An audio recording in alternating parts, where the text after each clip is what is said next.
চিৰাং জিলাৰ কাজলগাঁও আৰু নিচিমাৰ পৰিষদীয় সমষ্টিৰ কাৰ্যকৰ্তাসকলৰ লগত কথা বতৰা পাতিলোঁ। ধুনীয়া মিটিং হ'ল।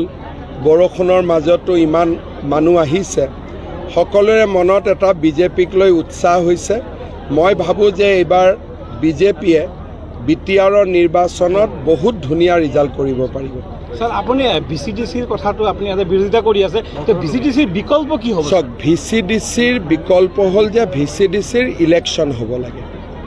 যদি ভিচিডিসিটো ইলেকশ্যন নহয়, আমি কোনোবাই যদি বনাই দিওঁ, তেতিয়াহ'লে এইটো ভিচিডিসিয়ে ৰাইজৰ মতে কাম কৰিব নোৱাৰে। অসমত যেনেকৈ পঞ্চায়তৰ ইলেকশ্যন হয়, তেতিয়া 5 বছৰ মূৰে মূৰে ইলেকশ্যন হ'ব, মানুহে বেয়া কাম কৰিব, ভয় কৰিব।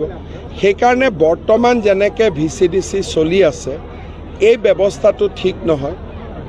ইলেক্টেড হ'লে তেতিয়া ৰাইজৰ কথা শুনিব লাগিব আৰু ৰাইজে সুবিধা পাব। এতিয়া কোন ভিচিডিসি আমাৰ লগতে লিষ্ট নাথাকে, গমেই নাপাওঁ। পিছত শুনো ইয়াত আহিলে যে আমাক ভিচিডিসিয়ে অৰুণোদয় নিদিলে। অৰুণোদয়টো আমাৰ আঁচনি, এতিয়া দিয়া নিদিয়াৰ মালিক ভিচিডিসি কেনেকৈ হ'ব পাৰে? গতিকে এই ব্যৱস্থাটো বিটিআৰত পৰিৱৰ্তন হ'ব লাগে আৰু ইয়ে বিটিআৰত দুৰ্নীতিৰ মূল। এই ব্যৱস্থাটো কাৰণ EM সকলেও নাজানে, MCLএও নাজানে, চিফেও নাজানে। তলত যিমান গণ্ডগোল কৰি থাকে ভিচিডিসিৰ প্ৰায় হৈ থাকে। মিউনিচিপালিটিবিলাকতো ইলেকশ্যন হ'ব মোৰ মতেদি হ'ব লাগে। আৰু এই কথাখিনি আমি বিটিআৰত আলোচনা কৰি আছোঁ। আৰু 125তম সংবিধান সংশোধনীত আমি ভিচিডিসি ইলেক্টেড হোৱাৰ প্ৰভিজনো আমি ৰাখিছোঁ। ব্যৱস্থাটো যাতে পৰিৱৰ্তন হয়, যেনেকৈ এতিয়া কাউন্সিলৰ ইলেকশ্যন হ'ব, ভিচিডিসিৰো ইলেকশ্যন হ'ব। কালি দেখা গৈছিল যে গৌৰৱ গগৈ গুৱাহাটীত তেওঁলোকে যুৱ কাৰ্যকৰ্তাসকলে মিলিত হৈ বিজেপিক তেওঁলোকে নাম লোৱা কৈ তেওঁলোকে গৰু চুৰ আৰু এতিয়া ভোট চুৰ বুলি কৈছে। যিমানে বিজেপিক সমালোচনা কৰিব, তেওঁলোকক মানুহে বেয়া পাব। কাৰণ 40 লাখ মহিলাই মাহৰ 10 তাৰিখে অৰুণোদয় পায়, বিজেপিক আশীৰ্বাদ দিয়ে। 40 লাখ মহিলাই লাখপতি বাইদেউৰ পুঁজি পাব, বিজেপিক তেওঁলোকে আশীৰ্বাদ দিয়ে। 2 লাখ ল'ৰাই টকা পইচা নিদিয়াকৈ চাকৰি পাইছে। 2 লাখ ল'ৰাই মুখ্যমন্ত্ৰীৰ আত্মনিৰ্ভৰ অসম অভিযান পাইছে। 4 লাখ ছোৱালীয়ে নিযুত মইনা আঁচনি পাব। এইবিলাক মানুহৰ আগত গৈ যেতিয়া গৈ বিজেপিৰ এগেইনষ্টত ক'ব, কাৰ ভাল হ'ব কাৰ বেয়া হ'ব? সেইকাৰণে এতিয়াতো যিকোনো শব্দ কৈ কাৰোবাক ছোৱালী চুৰ কওক, কাৰোবাক কৈ দিয়ক, বেয়া বেয়া শব্দ ক'ব পাৰে। কিন্তু অসমৰ ইলেকশ্যনত মানুহে বেয়া শব্দবিলাক ভাল নাপায়। মানুহে বিচাৰে যে এটা গাম্ভীৰ্যতাৰে ইলেকশ্যন খেলক। এতিয়া মই ইয়াতে 40 মিনিট ভাষণ দিলোঁ। এবাৰোতো প্ৰমোদ বড়ো হাগ্ৰামা মহিলাৰীক সমালোচনা কৰা নাই, কংগ্ৰেছৰো কথা কোৱা নাই। কাৰণ মানুহে আজিকালি পৰিৱৰ্তন হয়, মানুহে ভাল নাপায়। মানুহে ভাবে যে আপুনি কি কৰিব এইটো আমাক কওক। সেইকাৰণে আজিকালি ময়ো আপোনালোকে দেখিব খুব কম সমালোচনা কৰোঁ, একেবাৰে নোৱাৰা কথা হ'লেহে মেনশ্যন কৰোঁ।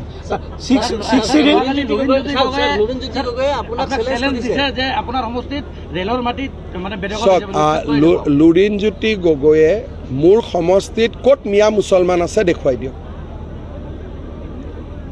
তেওঁ যদি কোনোবা বেলেগ মানুহৰ কথা কৈছে, এইটোত মই তেওঁৰ লগত একমত নহয়। তেওঁ ইনডাইৰেক্টলি এটা বেলেগ ভাৰতীয় মানুহক আক্ৰমণ কৰাৰ কথা কৈ আছে। তেওঁ চিধা চিধি ক'ব লাগে নহয়, তেওঁ কাক উদ্দেশ্য কৰি এই কথাবোৰ কৈ আছে, হয় নহয়? তেওঁ কোনোবা এটা জাতিক উদ্দেশ্য কৰি কৈ আছে, তো সাহস আছে যদি নামটো কৈ দিয়ক। স্যাৰ, গোলাঘাট আৰু এই আপোনাৰ কাৰ্বি আংলং আদি ঠাইত যে আপুনি উচ্ছেদিত কৰিছে, তাতে এই মাটিখিনি আদানী আম্বানীক দিব নেকি? আদানী আম্বানী নহয়, গছপুলি হ'ব। আদানীয়েও আহি গছপুলি ৰুব পাৰে।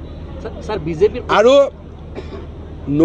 যদি গোলাঘাটত বা কাৰ্বি আংলঙত বা অমুক জেগাত আদানী আম্বানীয়ে যদি যায়, দুটা ইণ্ডাষ্ট্ৰী কৰে, এইটোতো কোনো বেয়া কথা নহয়। মইতো মাতাত আছোঁ, কিন্তু মাতিলেও নাহিব, ইমান দূৰ জেগাত ক'ত আহিব? আজি বিলাসীপাৰাত আমচুৱে উচ্ছেদিতৰ বিৰোধিতা কৰি তীব্ৰ ডাঙৰ মিটিং আহ্বান কৰিছে। আমচুৰ মিটিঙত মানুহ হ'ব পাৰে, কিবা হ'ব পাৰে, কিন্তু আমি যিটো কৰিম বুলি কৈছোঁ কৰিমেই। আমছুৱে হুলস্থুল কৰিলে দুটা এভিকশ্যন বেছি হ'ব। আপোনালোকে বাছি বাছি সংখ্যালঘু অধ্যুষিত এলেকাতে সংখ্যালঘু উদ্দেশিত এলেকাত কৰা নাই, মিয়া মুছলমানক কৰি আছোঁ যিখিনিয়ে ফৰেষ্টত জবৰদস্তি সোমাইছে বা VGR PGRত জবৰদস্তি সোমাইছে। আমাৰ মানুহটো নোসোমায়।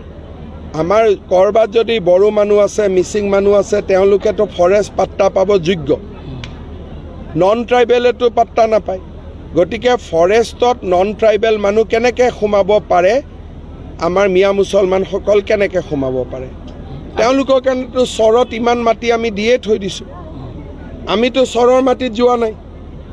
চৰৰ মাটিততো আমাৰ বড়ো মানুহো যোৱা নাই, মিচিং মানুহো যোৱা নাই, অসমীয়াও যোৱা নাই, বঙালীও যোৱা নাই, বিহাৰীও যোৱা নাই। অসমৰ আধা মাটিটো তেওঁলোকৰ কাৰণে আছে চৰত। গতিকে তেওঁলোকে আকৌ চৰৰ পৰা শিৱসাগৰ যাব খোজে, যোৰহাট যাব খোজে, গোলাঘাট যাব খোজে, কেনেকৈ হ'ব? অসমীয়া মানুহ ক'ত থাকিব? আমছু ৰেজাল্ট কৰ্মী আজি কৈছে যে আপোনালোকে যিটো উচ্ছেদ কৰি আছে, উচ্ছেদৰ কাৰণে আপোনাক আইনৰ কাঠগড়াত থিয় কৰাব। হৈ যাম থিয়, কি অসুবিধা আছে? স্যাৰ বিজেপিৰ কমিটমেন্ট আছিলে স্যাৰ কাৰ জৰিয়তে হিন্দু বাংলাদেশীক স্যাৰ নাগৰিকত্ব দিয়াটো, কিন্তু আছুৱে এতিয়া স্যাৰ প্ৰটেষ্ট কৰি আছে। চাওক, আছুৱে প্ৰটেষ্টটো কৰিছে, আছুৱে সুপ্ৰিম কোৰ্টত কেছো দিছে। গতিকে সিদ্ধান্তটো সুপ্ৰিম কোৰ্টে ল'ব। গতিকে কোনোবাই আন্দোলন কৰাতটো মই বাধা নিদিওঁ, কিন্তু কাখন এখন আইন হয়। আইন বাতিল কৰাৰ অধিকাৰ অকল সুপ্ৰিম কোৰ্টৰ থাকে, অসমৰ মুখ্যমন্ত্ৰীটো নাথাকে। স্যাৰ ফখৰুদ্দিন আলী আহমেদৰ পিছত সাংবিধানিক মুৰব্বী পদত নাই উত্তৰ পূৰ্বাঞ্চলৰ ব্যক্তি, গতিকে এইবাৰ উপ নিৰ্বাচন আমি এইবিলাকত ইণ্টাৰেষ্ট মই লোৱা নাই। মোৰ এতিয়া ইণ্টাৰেষ্ট এভিকশ্যনত আছে, অসমীয়া মানুহক যেনে তেনে ৰক্ষা কৰাত আছে।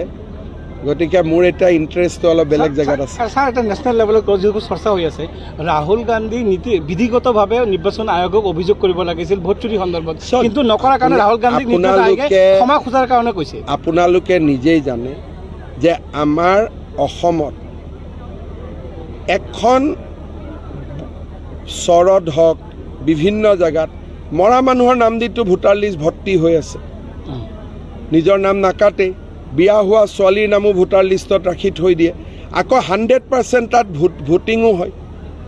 গতিকে SIR আহিলে ভোটাৰ তালিকাৰ নাম আৰু আধাৰ এই দুইটা যেতিয়া সংযোজিত হ'ব, তেতিয়া সমস্যাবোৰ নোহোৱা হ'ব। কিন্তু ৰাহুল গান্ধী আকৌ SIRৰ বিৰোধিতা কৰে। গতিকে তেওঁক কি লাগে তেওঁ নিজেও স্পষ্ট নহয়।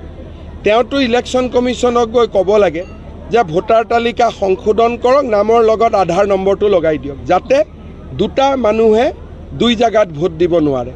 তেওঁৰ সেইটোত ইণ্টাৰেষ্ট নাই। তেওঁ খালি নিৰ্দিষ্ট মানুহ কিছুমানৰ নাম লৈ তেওঁ দেখুৱাই আছে। আৰু যদি তেনেকুৱাই ভোটাৰ লিষ্ট বেয়া, হিমাচলত তুমি কেনেকৈ জিকিলা, কৰ্ণাটকত তুমি কেনেকৈ জিকিলা, তেলেংগানাত কেনেকৈ জিকিলা, তুমি জিকিলে ভাল। ইমান দিন EVM কৰি চলিলে, এতিয়া EVMৰ গুলিটো নুফুটাৰ কাৰণে এতিয়া নতুন গুলি এটা লৈছে।